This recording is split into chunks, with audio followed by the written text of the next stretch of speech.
എല്ലാവർക്കും സ്ട്രോബെറി ചാനലിലേക്ക് സ്വാഗതം. ഞാൻ ഗീതു. എല്ലാ മലയാളികളും ഇഷ്ടപ്പെടുന്ന ഒരു ചായക്കട പലഹാരമായ പരിപ്പുവടയുടെ റെസിപ്പിയാണ് ഇന്നത്തേത്. ഈ പരിപ്പുവട തയ്യാറാക്കാൻ നല്ല എളുപ്പമാണ്. ഒത്തിരി കഷ്ടപ്പാടൊന്നുമില്ല, അതുപോലെ തന്നെ ഒത്തിരി സമയമൊന്നും ഇതിന് വേണ്ട. ഞങ്ങൾ നേരത്തെ അപ്ലോഡ് ചെയ്തിട്ടുള്ള മറ്റു 4 മണി പലഹാരങ്ങളുടെ റെസിപ്പികൾ ചാനൽ പ്ലേലിസ്റ്റിൽ നിന്ന് കാണാവുന്നതാണ്. പരിപ്പുവട തയ്യാറാക്കാനായി ആദ്യം തന്നെ ഇതിനുള്ള പരിപ്പ് 2 മണിക്കൂർ വെള്ളത്തിലിട്ട് കുതിർക്കണം. പരിപ്പുവട നമുക്ക് പലതരം പരിപ്പ് കൊണ്ട് തയ്യാറാക്കാം. പരിപ്പുവടയ്ക്ക് ഏറ്റവും ടേസ്റ്റ് കിട്ടുന്നത് വടപ്പരിപ്പ് യൂസ് ചെയ്യുമ്പോഴാണ്. കടകളിൽ വടപ്പരിപ്പ് എന്ന് തന്നെ പറഞ്ഞ് മേടിക്കാൻ കിട്ടും. ഗ്രീൻ പീസ് പരിപ്പ്, അതായത് പട്ടാണി പയർ, അതാണ് നമുക്ക് വടപ്പരിപ്പ് എന്ന് പറഞ്ഞ നാട്ടിൽ കിട്ടുന്നത്. പുറത്തൊക്കെ ആണെങ്കിൽ ഇന്ത്യൻ സ്റ്റോറിൽ കിട്ടും. യെല്ലോ സ്പ്ലിറ്റ് പീസ് എന്നാണ് പേര്. ഈ പീസ് പരിപ്പിന് മട്ടർ ദാൽ എന്നും പറയും. അപ്പോൾ ഈ ഏത് പേരിലുള്ളതാണേലും എല്ലാം സെയിം തന്നെയാണ്. ഈ വടപ്പരിപ്പ് കിട്ടിയില്ലെന്നുണ്ടെങ്കിൽ നമുക്ക് ചന ദാൽ യൂസ് ചെയ്യാം. ഇനി ചന ദാലും കിട്ടിയില്ലെന്നുണ്ടെങ്കിൽ നമ്മൾ സാമ്പാറിനൊക്കെ ഉപയോഗിക്കുന്ന തുവരപ്പരിപ്പ് യൂസ് ചെയ്താലും കുഴപ്പമില്ല. അപ്പോൾ ഈ പരിപ്പ് നമുക്ക് കുതിർക്കാനായി വയ്ക്കാം. ആദ്യം നല്ലപോലെ 3-4 പ്രാവശ്യം ഒന്ന് കഴുകി അതിനുശേഷം വെള്ളത്തിലിട്ട് 2 മണിക്കൂർ കുതിർക്കാനായി വയ്ക്കാം. 1.5 മണിക്കൂർ ആയാലും മതി, പക്ഷെ 2 മണിക്കൂറിൽ കൂടുതൽ കുതിർക്കാതിരിക്കുന്നതാണ് നല്ലത്. ഇപ്പോൾ 2 മണിക്കൂർ കുതിർത്തിട്ടുണ്ട്. അഥവാ നിങ്ങൾ പരിപ്പിട്ടു കുതിർന്നു കഴിഞ്ഞപ്പോൾ ഉണ്ടാക്കാൻ സാഹചര്യം ഇല്ലെന്നുണ്ടെങ്കിൽ വെള്ളം വാർന്നെടുത്ത് ഫ്രിഡ്ജിലോട്ട് വെച്ചാൽ മതി. നിങ്ങൾക്ക് സമയം ഉള്ളതുപോലെ എപ്പോഴേലും ഉണ്ടാക്കിയാൽ മതി. ഇനി ഇതിലെ വെള്ളം ഒന്ന് സ്ട്രെയിൻ ചെയ്ത് കളയാം. വെള്ളം കംപ്ലീറ്റ് ആയിട്ട് വാർന്നു പോകാൻ ഈ രീതിയിൽ ഒരു 10 മിനിറ്റ് ഒന്ന് വെക്കാം. ഇതിലൊട്ടും വെള്ളത്തിൻ്റെ ആവശ്യമില്ല. വെള്ളം ഒട്ടും ചേർക്കാതെയാണ് നമ്മളിത് അരച്ചെടുക്കുന്നത്. ഇത് വെള്ളം വാർന്നിവിടെ ഇരിക്കട്ടെ. ഈ സമയത്ത് ഇതിലേക്കുള്ള ബാക്കി ഇൻഗ്രീഡിയൻസ് ഒരു ബൗളിലേക്ക് ഒന്ന് മിക്സ് ചെയ്ത് വെക്കാം. ഒരു ചെറിയ സൈസ് സവോള ചെറുതായി അരിഞ്ഞത്. ഇത് അരിഞ്ഞതിന് ശേഷം 1/2 കപ്പ് അളവുണ്ടിത്. സവോളയ്ക്ക് പകരം ചെറുള്ളി യൂസ് ചെയ്താലും നല്ലതാണ്. ഇനി ഇതിലേക്ക് 2 തണ്ട് കറിവേപ്പില ചെറുതായി അരിഞ്ഞത്, 1 ടേബിൾ സ്പൂൺ ഇഞ്ചി ചതച്ചത്, 2 പച്ചമുളക് ചെറുതായി അരിഞ്ഞത്. പച്ചമുളകിൻ്റെ എണ്ണം നിങ്ങളുടെ എരിവിനനുസരിച്ച് തീരുമാനിക്കാം. 1/2 ടീസ്പൂൺ പെരിഞ്ചീരകം, ഇത് ജസ്റ്റ് ഒന്ന് ചതച്ചെടുത്തിട്ടുണ്ട്. 1/4 ടീസ്പൂൺ കായപ്പൊടി. ഇവയെല്ലാം കൂടി ചേർത്ത് നന്നായിട്ടൊന്ന് ഇളക്കി മിക്സ് ചെയ്യാം. ഇപ്പോൾ ഈ ചേർത്ത ഇൻഗ്രീഡിയൻസ് എല്ലാം ഇതുപോലെ അരിഞ്ഞെടുക്കണമെന്നില്ല. ചോപ്പർ ഉണ്ടെങ്കിൽ അതിലൊന്നിട്ട് ചോപ്പ് ചെയ്തെടുത്താലും മതി. അങ്ങനെയാണെങ്കിൽ പെട്ടെന്ന് തന്നെ പണി തീരും. പിന്നെ ഇതിലേക്ക് കായപ്പൊടി ചേർക്കണമെന്ന് നിർബന്ധമില്ല, അതില്ലെങ്കിൽ ഒഴിവാക്കാം. തട്ടുകട സ്റ്റൈൽ പരിപ്പുവടയിലാണ് സാധാരണ പെരിഞ്ചീരകം ഇടുന്നത്. അതും ഓപ്ഷണലാണ്, താല്പര്യം ഉണ്ടെങ്കിൽ ചേർത്താൽ മതി. ഇനി പരിപ്പൊന്ന് ചതച്ചെടുക്കാം. അതിനായി മിക്സിയുടെ വലിയ ജാറിലേക്ക് പരിപ്പിട്ട് കൊടുക്കാം. പരിപ്പുവടയിൽ നമ്മൾ ഈ മുഴുവൻ പരിപ്പ് കാണാറുണ്ടല്ലോ, അതുകൊണ്ട് കുറച്ചൊന്നും എടുത്ത് മാറ്റി വയ്ക്കാം. ഞാനിവിടെ ഒരു 3 ടേബിൾ സ്പൂൺ മാറ്റി വയ്ക്കുന്നുണ്ട്.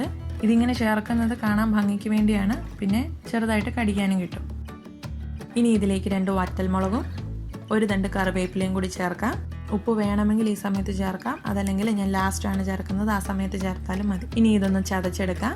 ഒത്തിരി സമയം അരഞ്ഞ് പേസ്റ്റായി പോകാതെ പ്രത്യേകം ശ്രദ്ധിക്കണം. നമുക്ക് ജസ്റ്റ് ഒന്ന് ചതഞ്ഞ് കിട്ടിയാൽ മതി. ഇതിപ്പോൾ അരച്ചെടുത്തിട്ടുണ്ട്. ഇതുപോലെ ചെറിയ തരിതരിപ്പോട് കൂടി തന്നെ വേണം അരച്ചെടുക്കാൻ. അപ്പോൾ ഈ രീതിയിൽ ഉരുട്ടാൻ പറ്റുന്ന ഒരു പരുവ് ആയോ എന്ന് നോക്കി ആ പാകത്തിൽ ചതച്ചെടുക്കാം. ഒറ്റയടിക്ക് അരച്ചെടുക്കാതെ 2-3 സെക്കൻഡ് ഗ്യാപ്പിൽ നിർത്തി ചതച്ചെടുക്കാം.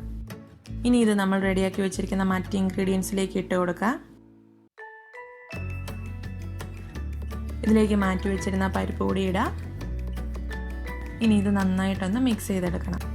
സ്പൂൺ കൊണ്ടോ കൈ കൊണ്ടോ മിക്സ് ചെയ്യാം. ഞാൻ ആദ്യം ഒന്ന് സ്പൂൺ കൊണ്ട് മിക്സ് ചെയ്യുവാണ്. ഈ സമയത്ത് ഇതിൻ്റെ എരിവ് നോക്കിയിട്ട് എരിവ് നിങ്ങൾക്ക് കുറവാണെന്ന് തോന്നിയാൽ 1/2 ടീസ്പൂൺ മുളക് പൊടി ഇട്ട് കൊടുക്കാം. ഇനി ഇതിലേക്ക് ഉപ്പ് ചേർക്കാം. ഞാൻ 1 ടീസ്പൂൺ ഉപ്പ് ചേർക്കുന്നുണ്ട്. ടേസ്റ്റ് അനുസരിച്ച് ഉപ്പ് ചേർക്കുക. എല്ലാം നല്ല ഈവനായിട്ട് മിക്സ് ആകുന്ന രീതിയിൽ കൈ കൊണ്ട് തന്നെ മിക്സ് ചെയ്തെടുക്കാം. ഇനി ഇത് ഷേപ്പ് ചെയ്തെടുക്കാം.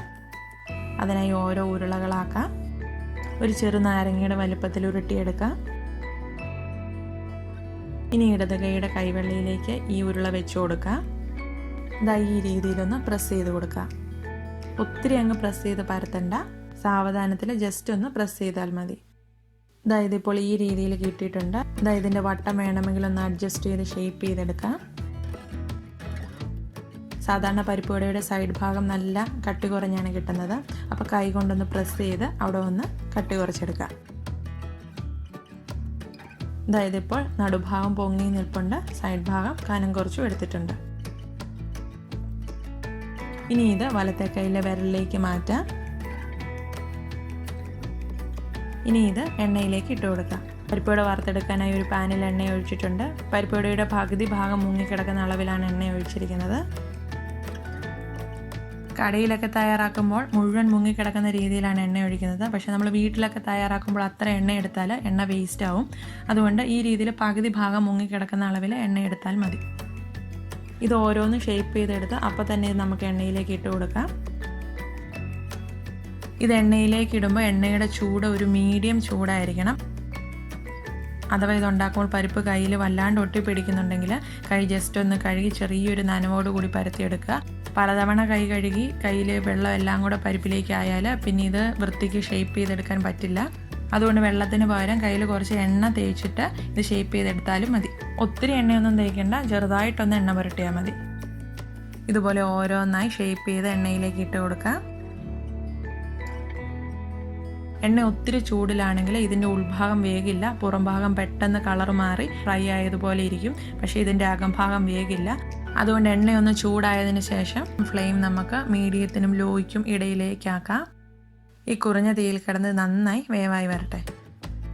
പെട്ടെന്ന് വേവിച്ചെടുക്കാൻ വേണ്ടി ഫ്ലെയിം കൂട്ടിയിടരുത്, അത് കരിഞ്ഞു പോകും.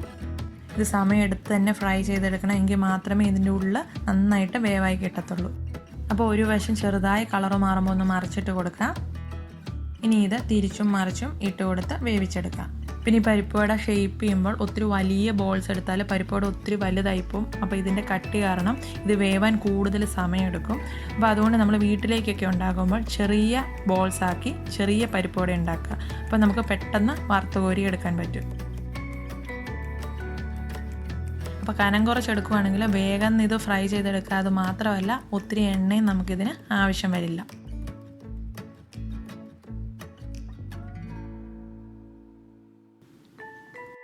അതായത് ഇപ്പോൾ പരിപ്പുവട ഞാൻ പലതവണ തിരിച്ചും മറിച്ചും ഇട്ട് ഫ്രൈ ചെയ്തെടുത്തിട്ടുണ്ട്.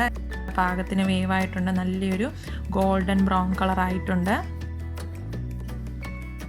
ഇതിനെ നമുക്ക് കോരി മാറ്റാം. അപ്പോൾ എണ്ണയുടെ ചൂട് കറക്റ്റ് ആണെങ്കിൽ പരിപ്പുവടയിലേക്ക് ഒത്തിരി എണ്ണയൊന്നും കയറില്ല. പരിപ്പുവട എണ്ണയിൽ കുതിർന്നൊന്നും വരില്ല, നല്ല ക്രിസ്പി ആയിട്ട് തന്നെ പരിപ്പുവട ഇരിക്കും. ഇതിപ്പോൾ ഞാൻ ഈ മുഴുവൻ പരിപ്പുവടയും വറുത്ത് കോരിയിട്ടും ഞാൻ എടുത്തതിൽ നിന്നും വളരെ കുറച്ച് എണ്ണ മാത്രമേ കുറഞ്ഞിട്ടുള്ളൂ. അതായത് പരിപ്പുവടയിലേക്ക് ഒത്തിരി എണ്ണയൊന്നും കയറിയിട്ടില്ല. അപ്പോൾ ഈ ഒരു അളവിലുണ്ടാക്കിയാൽ ഒരു മീഡിയം സൈസിലുള്ള 11 വട നമുക്ക് തയ്യാറാക്കിയെടുക്കാം. ഇതിൻ്റെ പുറംഭാഗം നല്ല ക്രിസ്പി ആയിട്ടാണ് ഇരിക്കുന്നത്. നല്ല ഒറിജിനൽ ചായക്കട പരിപ്പുവടയുടെ ടേസ്റ്റാണ് ഇതിന്. അകമൊക്കെ നന്നായി വേവായിട്ടുണ്ട്. നല്ല സൂപ്പർ ടേസ്റ്റാണ് ഈ പരിപ്പുവടയ്ക്ക്. അപ്പം നല്ല ചൂട് ചായയുടെ കൂടെയോ കട്ടൻ്റെ കൂടെയൊക്കെ ചൂടോടുകൂടി തന്നെ ഈ പരിപ്പുവട കഴിക്കാം. റെസിപ്പിയെ പറ്റിയുള്ള നിങ്ങളുടെ ഫീഡ്ബാക്ക്സ് കമൻറ്റ് ബോക്സിലൂടെ ഞങ്ങളെ അറിയിക്കണം. വീഡിയോ ഇഷ്ടമായ ലൈക്ക് ചെയ്യുക, ഷെയർ ചെയ്യുക. ചാനൽ ഇതുവരെ സബ്സ്ക്രൈബ് ചെയ്തിട്ടില്ലെങ്കിൽ സബ്സ്ക്രൈബ് ചെയ്യുക. Thank you for watching. പുതിയൊരു വീഡിയോയുമായി ഉടൻ കാണാം. Bye, take care.